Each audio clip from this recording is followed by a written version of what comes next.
Well, welcome back everyone. This is part 3 of my DRO install project. So everything is pretty well cleaned up. The table and the cross slide are looking pretty good. They're not perfect, but they're certainly a heck of a lot better than they were. I decided to leave the knee on. I gave it a pretty good cleaning. There's still some discoloration on the front of the dovetail here. But I can work on that when the thing's all put together. That's pretty accessible, so I'm not too worried about that. So the first thing I'm going to start working on this morning is installing the scale for the knee. Let me just grab the scale itself. Pardon my back. Grab the screws. So I'm using 832s. These are about, I don't know, half an inch long or so. And the trick with the scale on the knee is going to be getting it lined up. So I went ahead and reversed the brackets here. I'm just going to use the brackets that came with it. I think these are going to be fine. So aligning it really in two directions. One is because the knee itself tapers. I need to make sure that it's parallel. Or sorry, the column rather tapers. I need to make sure that it's going to be parallel with the travel of the knee. So I got a couple ideas. I think what I'm probably going to end up doing is putting a mag base indicator onto the knee and indicating against the back of the scale here. You know, it doesn't have to be down to a tenth or anything. It's just got to be pretty close. And the way I'm going to probably do that is I'm going to start by mounting the bottom bracket and just leaving it kind of loose. And then in terms of getting it parallel to the dovetail, I haven't quite decided. Maybe the same thing. Maybe I'll put a indicator. No, maybe I'll put an indicator on the knee and indicate along this edge here. It's pretty narrow. I'm not quite exactly sure what the best way to do that is, but I'm going to figure that out as I go along. So the first thing I'm going to do is just go ahead and drill my pilot hole. I was going to make a tapping block to make sure that everything is perfectly drilled and tapped square. But since the column tapers anyway, it's not going to be all that critical. So the first step to do is to go ahead and mount out my first marking hole, or my first drill location rather. So I'm going to grab trusty Sharpie, and this one is in terrible shape, so let me grab another one. All right, a nice purple Sharpie here, just what the doctor ordered. And I want the cord coming out the back, obviously, so this is going to be the bottom. I went ahead and marked off my first location here just in terms of the height. I think that's going to be just about right. Top of the scale is going to be more than high enough here for the amount of travel I need, and the bottom of the scale is going to get me with the bracket right about there. So that's my first location. Like I said, I marked a line here. I'm going to try to avoid hitting the raised letters on that. And that's that. So this is a number 29 drill. That's the standard drill size for tapping 832. That gets a 75% thread engagement. You know what I'm going to do? I think I'm going to grab a punch real quick and just punch that, so I got a spot to go ahead and drill into. I can remember where I put my punch. There it is.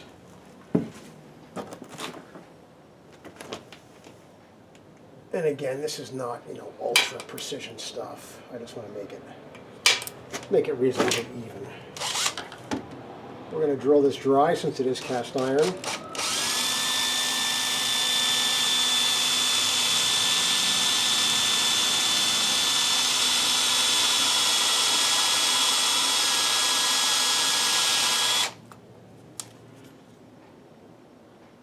That looks like one seriously dull bit. This may be the only number 29 I have. I might have to go and fire up the old drill sharpener and put an edge on that. Let's see. Yeah, she's gone.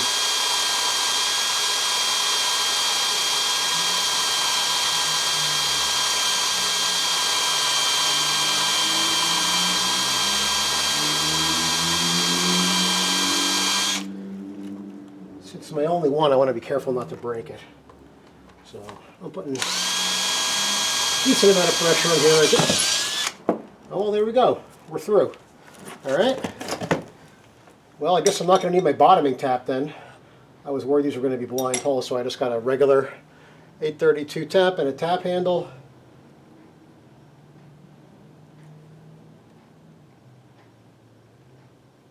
And what did I do wrong? That seems to be mighty loose in there. I think I'm going to find a smaller drill. I'm not too happy with that. Well, we'll see how it works, but that seemed to not really be engaging much of the thread. Let me go check my chart again. I'm almost positive number 29 was the right one. And I believe that drill said 29 on it, although it's awful small. Well, let's see how we did.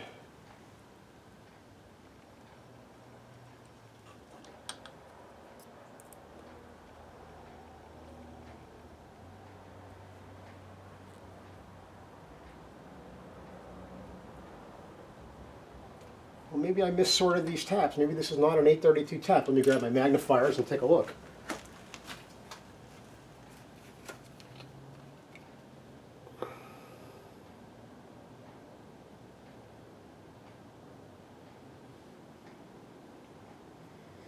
Well, there's your problem. That's a number 6 tap. Let me grab a number 8. Over the winter, I spent an evening going through and organizing all my taps and dies. And obviously, I must have been getting a little bug-eyed towards the end because that guy belongs in a number 6 tube. So we'll pull out a number 8. And I got my magnifiers.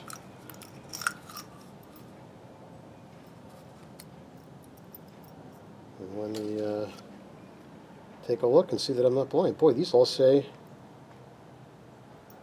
that's an 8. That's a 6 also. We'll have to refile that guy. That's a 6 as well. Holy cow. Well, alright. Well, I got 3 number 8 taps. I got a regular, just a standard tap, and I got some of these spiral jobbers. These work really good in aluminum. I've never tried one in cast iron. It probably would work just fine, but we'll go ahead with that one. I want to be careful not to bust it.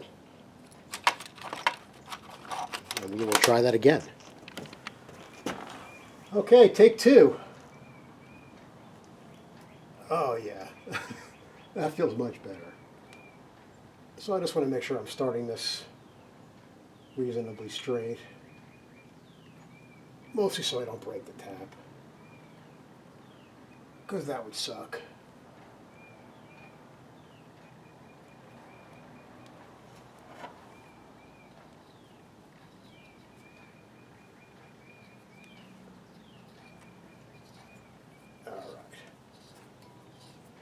Yeah, that feels much better. Alright, so we'll just run that all the way in.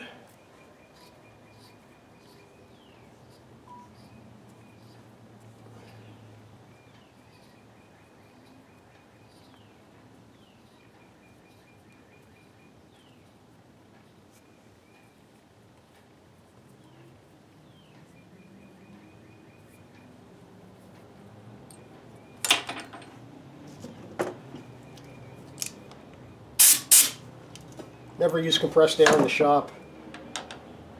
It's evil, it blows, chips anything, everything. Causes incontinence. Oh yeah. That's much better. Alright, so the first thing I'm going to do is go ahead and put the bottom bracket of the scale on there.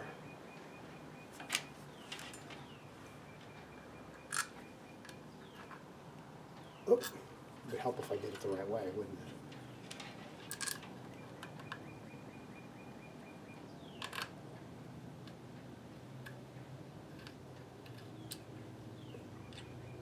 And these brackets are slotted, so there is some adjustment, which I haven't decided if it's a good thing or a bad thing. Obviously it's going to make it easier to get everything lined up, but there is a possibility that those might move later. I think what I'll probably try to do is find some of those little thin star washers and put those on there. But the first part is just to get everything kind of fitted up and aligned and tested, and then I can go back and do some fine tuning.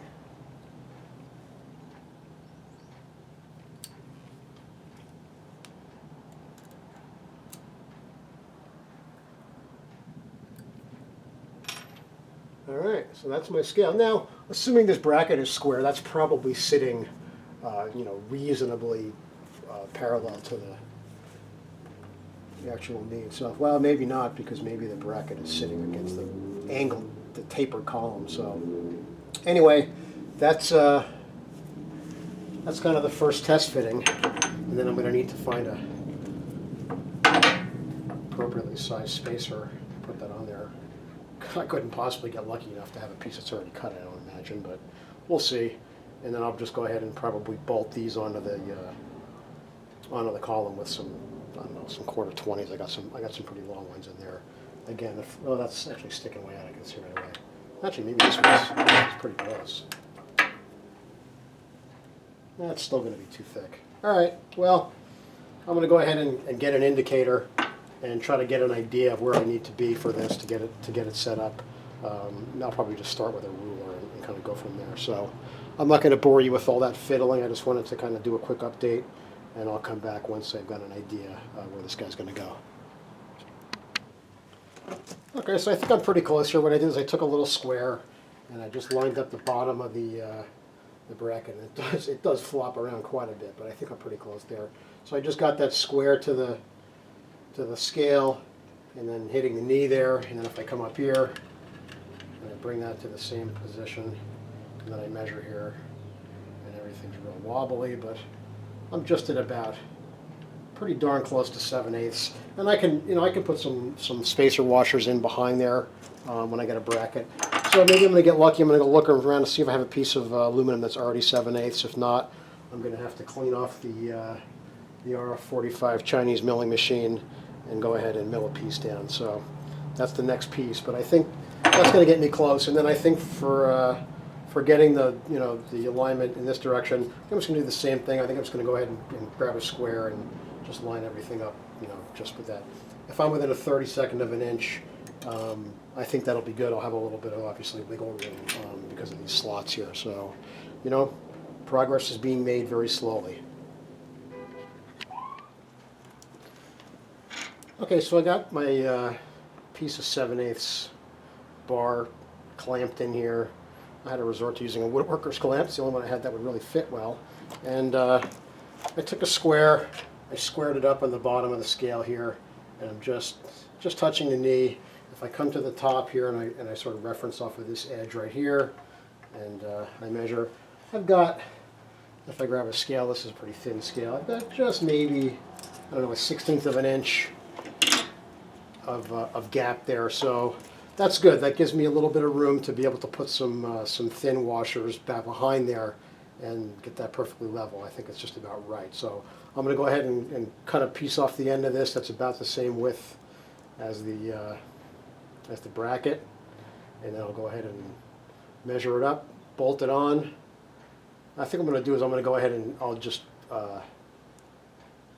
drill and countersink for some longer 832s on this, so that I can sort of clear the hole there, and then once I get everything perfectly lined up and level, I can go ahead and drill through the whole thing, or I'll just drill into this aluminum bar, tap it, and connect the scale to that. It's going to be the best way to do it. So we cut that off. I guess I got to clean off my other milling machine and get that set up. I haven't used it in quite a while since I got this one, really.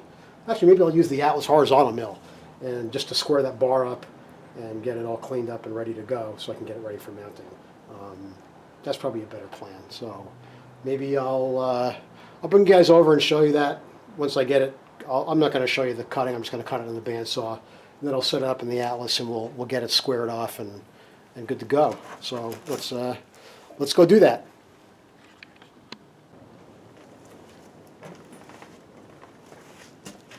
Okay, so here's a progress check. Okay, so here's a progress check. I cut this block on the bandsaw with a miter gauge, and it actually came out remarkably straight and close to the line. So I cleaned it up with a file. I drilled it and a couple of clearance holes, drilled and tapped a couple of 832s onto the column here, mounted it up, and drilled and tapped an 832 for the bracket. So now I put an indicator on the knee, and I ran it all the way down to the bottom. I set 0. Now I'm just cranking up and down here, and I've been just very gently adjusting the top here. Like I said, there's a slot in the bracket here that gives me some adjustment. And where I've got it right now, I haven't run all the way to the top just yet, but I went about halfway up, 2/3 of the way up, and I'm getting virtually no movement on the indicator. I'd say it's maybe moved, oh, I don't know, half a thou in that entire distance. So, which way do I go? If I come back this way, just nudge it a tiny bit. So I would say that that is now sitting parallel to the movement of the knee, as close as it needs to be. So I'll snug that up. Now I still need to go ahead and indicate whether or not it's sitting, parallel in this direction. This block is 7/8. Because the knee is tapered, the block doesn't sit completely flush against there. So I got it snugged up pretty tight. Like I said, I think I'm probably going to need a little spacer washer between here, maybe like a 1/16 of an inch or so. But that's easy enough to do, and that really should be the scale itself mounted. So once I get that all dialed in and ready to go, I'll snug it down as best I can, and then I will move on to fabricating the bracket that attaches the reed head to the knee. So moving along, this one might be the toughest one just because there's a couple of wacky angles involved in terms of being able to set it straight. I think the x-axis is going to be probably the easiest one, and the y pretty straightforward. Shouldn't be too tricky. I think the only thing I got to worry on the y side is I got limited clearance for a bracket because the knee elevation screw, there's a big boss that comes out here that gets in the way. So anyway, we're plugging away.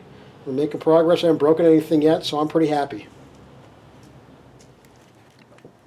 So the scale is basically set in position. Because the column, is not square, it tapers a little bit up towards the top.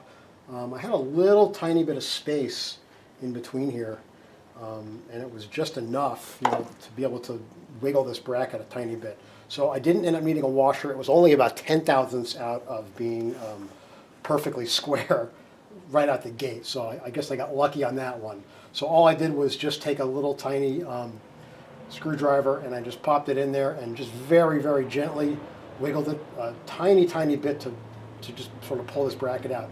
Now I have about, I don't know, maybe 10 or 15 thou behind the top here, so I'll probably grab some shim stock when I'm all done and just drop that in there just to keep anything from moving around. But I mean, this thing flexes quite a bit as it is, so I'm not too worried about it. So the next step is to figure out how to get a bracket that screws onto here, onto the reed head, comes across, and then I can screw it into the knee. So what I did was I just grabbed a scale, and I got it sitting flush here, so it's sitting parallel to the reader. And I arbitrarily went out and grabbed a chunk of steel out of a chunk of aluminum in my box, and if I put it in here against the knee, it's literally a perfect fit. I mean, it's like I couldn't cut it any closer. So I'm getting lucky here on every step of the way so far. So all I got to do in this case is I'm going to go ahead and lop off a piece that's just a little smaller than the reed head. I'm going to use these 2 center screws to go ahead and mount it. And then I'll just find a piece of thin aluminum stock. I have this 1/4 inch, but that's probably really overkill for what I need. And fab up something like that. So this is looking pretty good so far. I'm very pleased with the progress I'm making. I was expecting to have to wrestle with this and battle it quite a bit more. Still plenty to go. We got time for some major screw-ups and whatnot, but so far so good. I got plenty of cord here to be able to interface to my box. I'll have to figure out a way to keep it out of the way and still let it move free. So anyway, I'm going to go ahead and cut off a chunk of that aluminum on the bandsaw. We'll see. If I get a good bandsaw cut, I'm just going to leave it. Otherwise, I'll bring it to the to the Atlas milling machine, the horizontal mill, and we'll clean it up. If I do end up doing that, I'll probably bring the camera over there and take some footage of that. People like seeing those little Atlas mills in action. All right? Back in a minute. So plan A was to go ahead and square this up on the Atlas milling machine. Unfortunately, I'm having some trouble with the drive. The counter shaft is a little bit bodged up on that machine, which is why I have an extra counter shaft sitting here that needs to get mounted up. So after a major fail, I decided to go ahead and use the shaper. Everybody loves the shaper, So I went ahead and mounted it in the vise. I'm touched off. I adjusted my stroke. You know, tap down there. And I'm going to go ahead and dial in, I don't know, maybe 15 thousandths. About like that. I've got it set for a pretty fine feed. We'll go ahead and fire her up. Engage the feed. The feed of this machine is a little finicky. See if it'll get it to go. Well, maybe it's not going to cooperate today.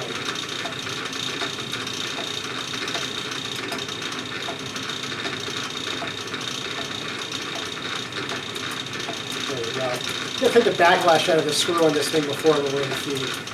So we should be touching any minute now.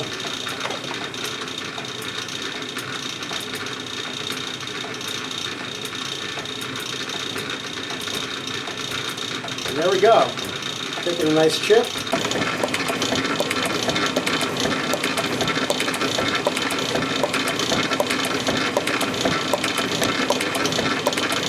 So I'm thinking about maybe a 20 thou cut.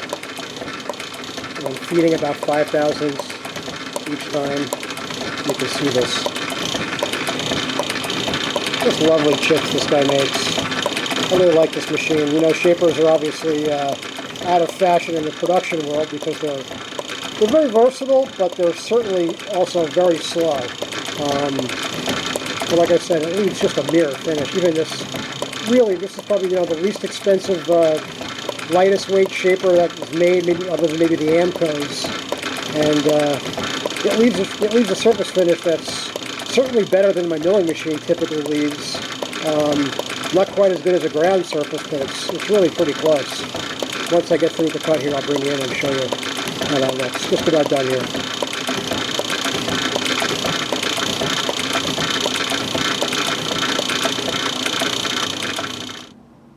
Well, we're definitely gilding the lily here. You know, I could have just taken this piece and stuck it on the belt sander and cleaned it up and called it done. It doesn't need to be mirror-like, but you can see, you know, the finish in this thing. I don't know if you see it. Just beautiful. And actually, this is feeding a little bit coarser than I would for a finish pass normally, but I was having a little trouble with the auto feed. Like I said, it needs to be cleaned up a little bit. These things are definitely very finicky when it comes to the auto feed. It's probably the worst feature of these machines. They weren't really. They use the zinc gears.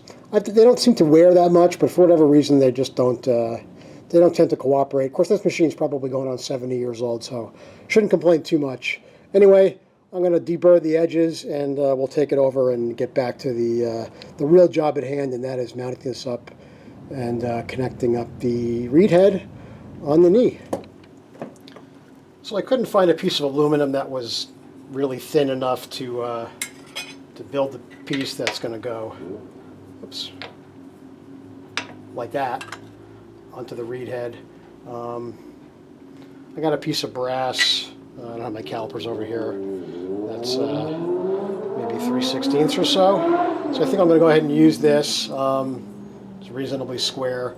Unfortunately, the screws that they provided, where's the other one? Right here, are just ridiculously short and small.